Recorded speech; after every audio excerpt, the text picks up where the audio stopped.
Hello and welcome back to my channel. Today we're going to be talking about the perks that have been changed in the recent PTB. I played it yesterday, played it on stream, and I tested out some of the perks. There are a lot of perks that have been changed, like the ones behind me in this overlay, I guess, are all the perks that have been changed. So 39, I believe, in total. I did do a whole video about those perks, what's been changed, what the changes are, kind of my original initial thoughts before trying them out. I did one of them last week, so if you want to go check that out, I'll leave it in the clickable I button. Either side, I don't know where it is, I think it's that side. I'll leave it up there for you if you want to go check that out. So like I said, I did actually stream this yesterday and I spoke a lot about the progression system. I kind of just read the little notice that pops up when you first load into the PTB. So I'm just going to set this clip of my stream here so I don't have to repeat myself again. So I'll see you after that clip has been played. New progression system. Dead by Daylight has a new way of unlocking perks between characters. Woo! Complete the character's 50th blood web lets you prestige that character, giving you permanent benefits and resetting that character's blood web to level 1, so you can begin the cycle again. The first, second, and third time you prestige a character, the level 1, 2, and 3 version of the perks are given to all others characters. Each prestige after that unlocks unique portraits and cosmetics to that character. Okay. Nothing is lost when you prestige a character. The character retains all the purchased perks, items, add-ons, and offerings. Prestige as offered as you can. If you have invested a significant amount of blood points in a character prior to this release, they may have received 3 prestige levels in honor of your effort. Plus, all the characters that were prestige 3 before this update were awarded with a special highlight in the character menu. This could be disabled in the settings. Okay. The whole thing that they've got for the prestige thing, it just looks like this. Why? It's a bit dumb. So I've only prestiged these amount of characters. I think you get this sparkle if you prestige them before the update, before the prestige thing comes on. So I'm gonna have it on these 7 characters and not on anyone else really, because I don't really care. But these are the new levels. So you got you can't even see it. Meg's prestige 12. That's how many times I've put as of right now, or as of this last PTB, that's how many times I've put on more blood points into Meg after she's been tier 3 level 50. But Claudette, Jake, and stuff like that, these are P3'd before, I'm assuming, so that's why they're at 6. But other people haven't. I don't quite know how it works. You can see this now. I mean, you can't really see from the camera, but you can see blood web level 50 shared perks. So these perks are all shared with everyone. Okay, so if I prestiged Jill/Claire, I'm assuming that these will then turn green, maybe, or something. Let me have a look at a different one. What about Yin Jin? Yeah, so I prestiged her once already, at least once, so these are now green. So everyone has these straight away. Okay, so that's all about the progression system. If you're still not sure what it is, honestly, I'm not very good at explaining things, so I'd implore you to go and read the dev notes, the patch notes and things like that. That might help clear things up for you. Sorry if I couldn't really explain it that clearly. But let's move on to the first perk change. I think it's the biggest perk change as a Survivor main that everyone's talking about. I do want to quickly just put out there, I'm kind of 70% Survivor main, 30% Killer. I do play kind of both sides, but I predominantly do play more Survivor, so that's why I'm only talking about Survivor perks and why I only tested Survivor perks. But the first one, obviously, is Dead Hard. So I'm going to be inserting some clips to the side of me, kind of what it looks like if you haven't already seen it. Okay, so I'm just going to have some Dead Hards in the background, just kind of looping along. Basically, what it does now is you press the active ability button, which is E for PC, or any sort of button. I don't know what you have it mapped on a controller. For me, it's A on my Xbox controller. You press that, you get 1 second of endurance, which is what you get for Metal of Man, Borrowed Time.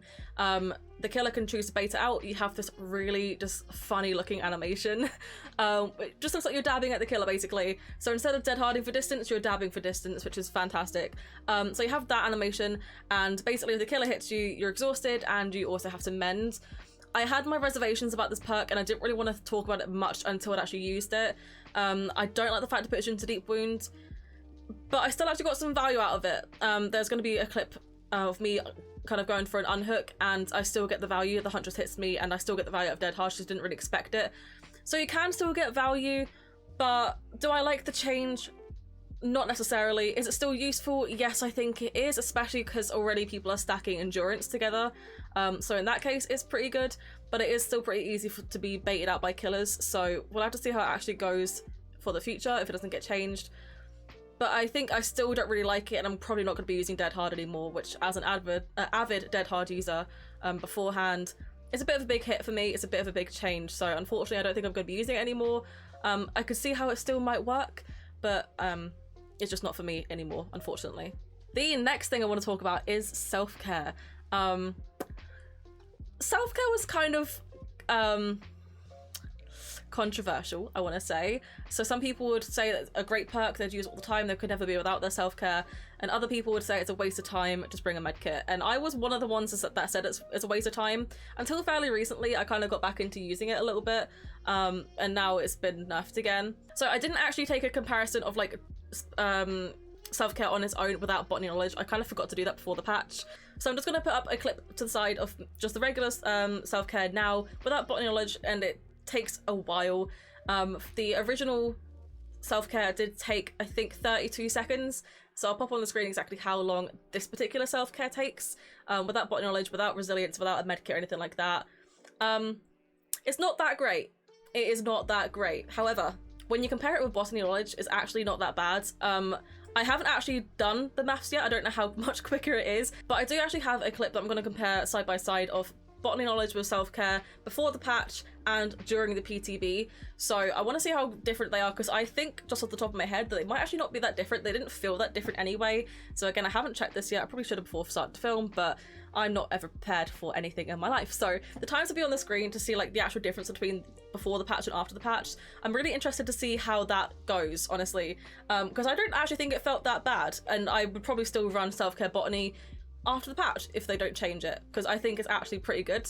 On the same topic of botany, it got buffed to 50%. So self-care got nerfed from 50% to 30%, I believe. Botany got buffed from, I think, 33% to 50% extra healing speed. And that in itself is really good. I have a clip just showing healing with botany knowledge as it is, and it's actually a noticeable difference. So regardless, I feel like if you run botany, you're going to get value, whether it's just to help with your self-care or if it's going to help with your teammates. So I actually really like the change to botany. Botany with self-care, again, I don't think it's much different, so I'm not really fussed about the change. I think it's okay. But self-care on its own, yikes. Also, I have already seen some people stacking, like testing out a stacking against healing. Someone that I watched, Captain Fister, he, for example, had Dying Light stacks, 2 stacks of Pentimento, Sloppy Butcher, and Chorophobia, which, by the way, the skill checks for that, fucking zoom in. So he had a killer, stack all of them as a test, and I think his self-care took over 3 minutes, and that wasn't even with the full stacks of Dying Light. I think they only had 3 stacks of Dying Light and not the 6. So you can imagine with the 3 stacks of Dying Light, it will take quite a while to heal. Killers can also do the same thing with like stacking gen and slowdown perks. It could take, I don't know who's done the maths yet. I haven't done it myself. I'm not very good at that, but I think it could take like 4.5 minutes maximum with some perks to do a gen. So people stacking these slowdown perks might be a bit miserable, so we'll have to see how that goes. So let's hope that they don't do that. But yeah, so self-care, I don't really mind the change as long as the killer isn't running like a million slowdown perks, because honestly that will be painful. We obviously had the change to base kit BT, so borrow time is still a perk. It just gives you additional time to the base kit. The base kit basically, once you get unhooked, you get 5 seconds of endurance, which is what you get again from regular borrowed time, and you also get a 5 second 7% haste, I believe. So it's pretty good. It's just built in. It's like an anti-tunnel feature, which helps a lot with killers, obviously, because I don't know about you, but I tend to get tunneled and camped a lot and things like that. So it's a pretty good thing, and I think it's really healthy for the game to have built-in BT from both sides. I think it's a great change. I actually really like it. I didn't think 5 seconds would feel like a lot, but it is actually quite a lot.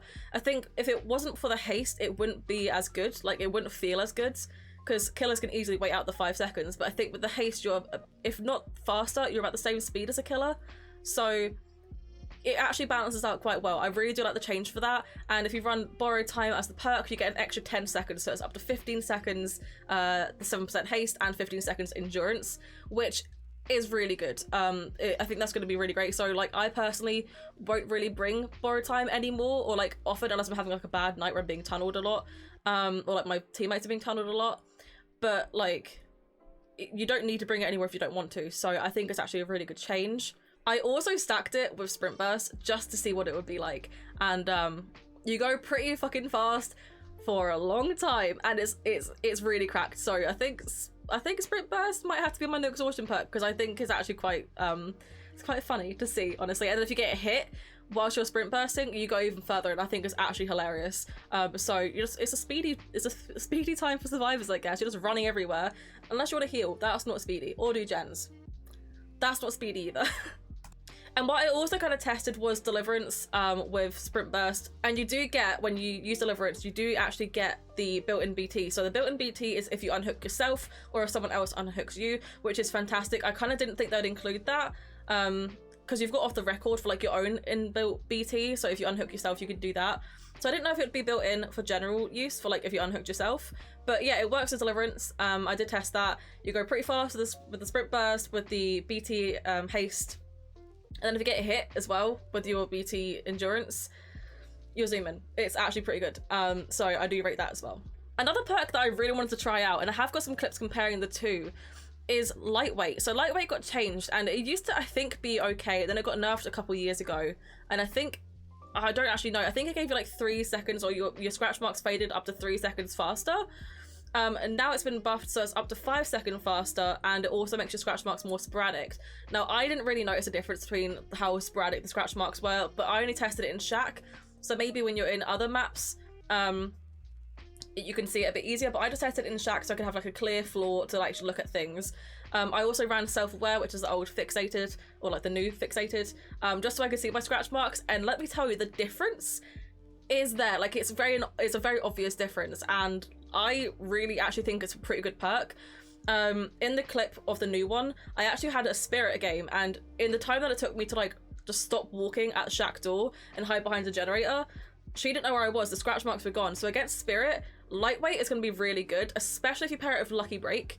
I think it's going to be a pretty good change, to be honest with you. I rate that as well.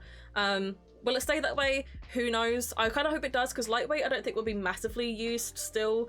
But I think for certain builds, like I ran kind of Sprint Burst, Self-Aware, Lightweight, and Hope in this clip.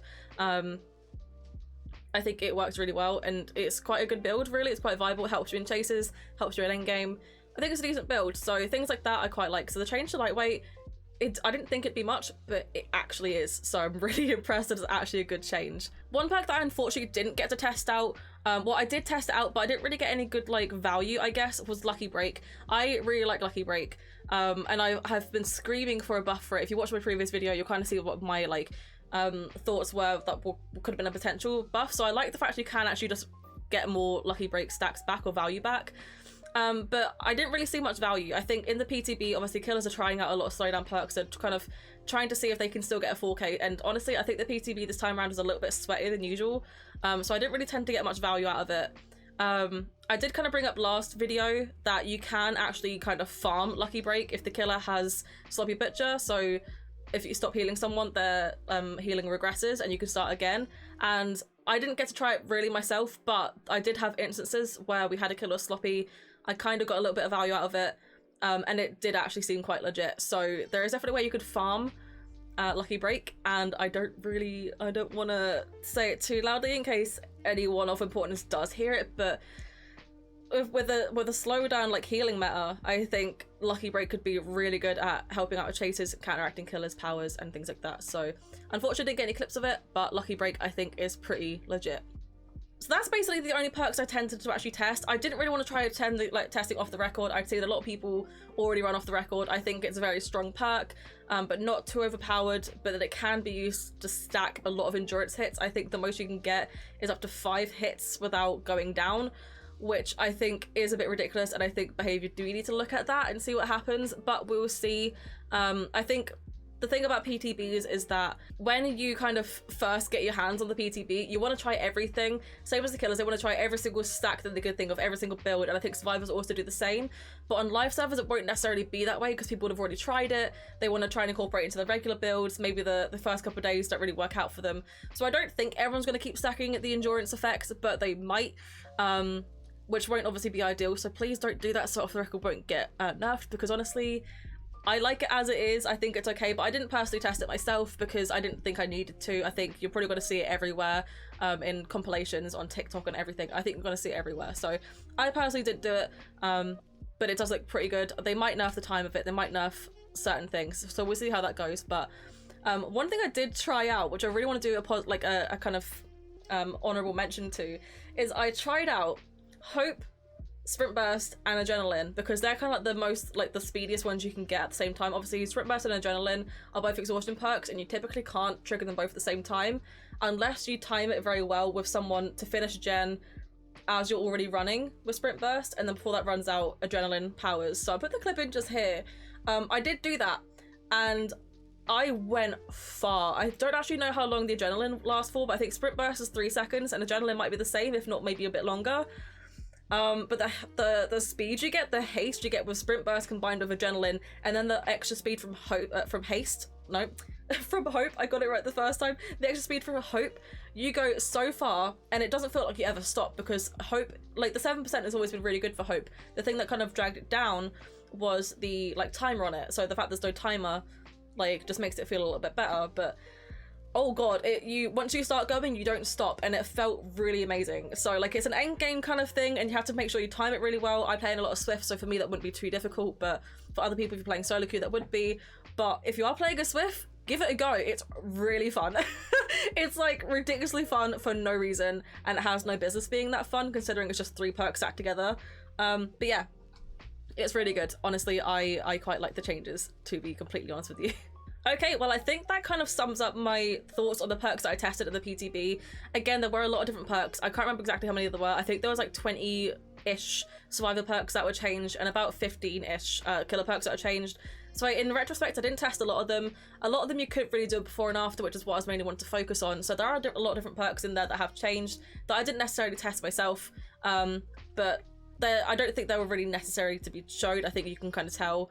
Also, the spine chill change was in the PTB, otherwise I would have tried that as well, but like I didn't really see the point in trying the one that isn't even going to go to live servers, because it makes no difference. So there are a few different perks that I could have tried. I just didn't feel like I needed to. Probably other people would have done a similar video to this, showing off all of the perks, but I tend to waffle on, so I didn't want to take too long. Like the last video was like an hour, so to keep this one as short as possible, I just tested a few, the ones that I think I would personally use, and the ones that I think were kind of the best changes, to be honest with you. Mine is dead hard because I just wanted to test that and see how funny it was, and if it was even usable, which I kind of think it is in the right situations. I just don't think I'm the right person to use it anymore. I don't think I'm good enough at the game to test that out properly. So yeah, that's kind of my thoughts. What do you think? Have you tried the PTB? What changes are you looking forward to? And what do you think the new meta, the new DBD is going to look like? I'd really be interested to know, so if you could leave me a comment down below, leave me a like or subscribe. But yeah, thanks for watching, and I'll hope to see you in the next one. Bye.